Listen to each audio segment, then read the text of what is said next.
మనం మాట్లాడేటప్పుడు చాలా జాగ్రత్తగా మాట్లాడాలి. ఎందుకంటే పైన తదాస్తు దేవతలు తదాస్తు అంటే ఇంకా అంతే సంగతి మరి. అయితే చాలా మందికి ఒక సందేహం ఉంటుంది, నిజంగానే తదాస్తు దేవతలు ఉన్నారా లేరా అని. అసలు ఈ తదాస్తు దేవతలు ఎవరు, వారు ఏ సమయంలో తిరుగుతారు, తదాస్తు దేవతల గురించి మన పురాణాలు ఏం చెబుతున్నాయో ఈ వీడియోలో తెలుసుకోబోతున్నాం. పురాణాల ప్రకారం తదాస్తు దేవతలు ఉన్నారు.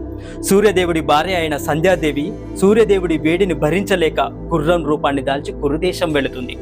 గుర్రం రూపంలో ఉన్న సంధ్యాదేవిని చూసి సూర్యదేవుడు కూడా గుర్రం రూపాన్ని దాల్చి సంధ్యాదేవి దగ్గరికి వెళ్తాడు. ఇలా వీరిద్దరి కలయిక వల్ల పుట్టిన వారే అశ్విని కుమారులు. సూర్యదేవుని కుమారులైన అశ్విని దేవతలనే తదాస్తు దేవతలని అంటారు.